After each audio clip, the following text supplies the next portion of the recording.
ಈಗ ನೆನ್ನೆ ದಿನ ಅರಸೀಕೆರೆಯಲ್ಲಿ ಮುಖ್ಯಮಂತ್ರಿ ನಾನೇನು ಹೇಳಿದ್ದೇನೆ, ಎತ್ತಿನ ಹೊಳೆ ತರಬೇಡಿ ಅಂತ ಹೇಳಿಲ್ಲ, ವಿರೋಧ ಮಾಡಿಲ್ಲ.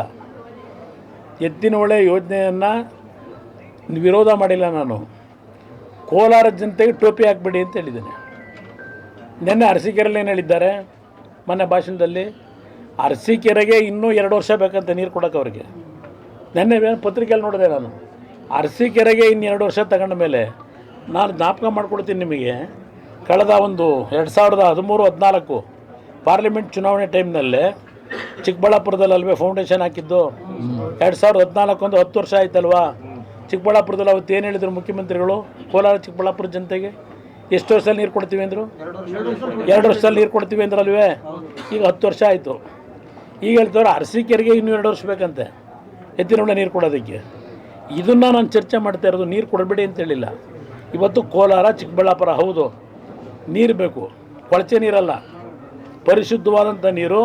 ನನ್ನ ರೈತರು ಇಲ್ಲೇನು ಶ್ರಮಪಟ್ಟು ಜೀವನ ಮಾಡ್ತಾರೆ ಕೋಲಾರ ಜಿಲ್ಲೆ ಚಿಕ್ಕಬಳ್ಳಾಪುರ ಜಿಲ್ಲೆಯಲ್ಲಿ. ಆ ಶ್ರಮಪಟ್ಟು ಜೀವನ ಮಾಡ್ತಕ್ಕಂಥ ಆ ಕೃಷಿಕ ರೈತ ಕುಟುಂಬಗಳ ಬದುಕನ್ನು ಸರಿಪಡಿಸ್ತಕ್ಕಂಥ ಪರಿಶುದ್ಧವಾದಂಥ ನೀರು ಕೊಡಿ ಅಂತಕ್ಕಂಥದ್ದು ನನ್ನ ಯೋಜನೆ. ಎತ್ತಿನ ಒಳಗೆ ಯಾರಪ್ಪ ತೀರ್ಮಾನ ತಗೊಂಡವರು? ಮೊನ್ನೆ ಬಂದು ಫೌಂಡೇಶನ್ ಹಾಕೋರಲ್ಲ. ಎತ್ತಿನ ಒಳಗೆ ಫೌಂಡೇಶನ್ ಹಾಕೋದಕ್ಕೆ ಅವತ್ತು ಕ್ಯಾಬಿನೆಟ್ ತೀರ್ಮಾನ ಕೊಟ್ಟರು ಯಾರು? ಬಜೆಟಲ್ಲಿ ದುಡ್ಡಿಟ್ಟಿದ್ದಾರೆ ಯಾರು? ಇದ್ದಿದ್ದು 17 ತಿಂಗಳು. ಅವತ್ತು ಎತ್ತಿನ ಒಳಗೆ ಇದು ನಮ್ಮ ಇದು ಎರಗೋಳು ಪ್ರಾಜೆಕ್ಟ್ ಯಾರು ದುಡ್ಡು ಕೊಟ್ಟರು? ಎರಗೋಳು ಪ್ರಾಜೆಕ್ಟ್ ಕ್ಲಿಯರೆನ್ಸ್ ಕೊಟ್ಟರು ಯಾರು ಕ್ಯಾಬಿನೆಟ್ನಲ್ಲಿ? ಇವತ್ತು ನಮ್ಮ ಮುಳಬಾಗಿಲಿನ ಶ್ರೀನಿವಾಸ್ ಇಲ್ಲ ಇವತ್ತು ನಮ್ಮ ಜೊತೆಯಲ್ಲಿ. ಅವ್ರ ಹೋರಾಟ ಇದೆ ಇವತ್ತು ಎರಗೋಳು ಪ್ರಾಜೆಕ್ಟ್ ತರೋದಕ್ಕೆ. 50 ಕೋಟಿ ದುಡ್ಡಿಟ್ಟೆ ಬಡ್ಜೆಟ್ನಲ್ಲಿ ಅವತ್ತು. ಎರಗೋಳಿಗೆ ಇವತ್ತು ಫೌಂಡೇಶನ್ ಇದು ಬಂದವರಿಗೆ ಅಂಥದ್ದು ಟೇಪ್ ಕಟ್ ಮಾಡೋಕ್ಕೆ ಎರಗೋಳನ್ನ ಕಾರ್ಯಕ್ರಮಕ್ಕೆ ಚಾಲನೆ ಕೊಟ್ಟಿದ್ದು ಕುಮಾರಸ್ವಾಮಿ. ಇದನ್ನು ಅರ್ಥ ಮಾಡ್ಕೋಬೇಕಷ್ಟೇ. ಮೂಡಲಕಿರಣ ಯೂಟ್ಯೂಬ್ ಚಾನಲ್ ಅನ್ನು ತಪ್ಪದೇ ಸಬ್ಸ್ಕ್ರೈಬ್ ಮಾಡಿ, ಲೈಕ್ ಮಾಡಿ, ಶೇರ್ ಮಾಡಿ.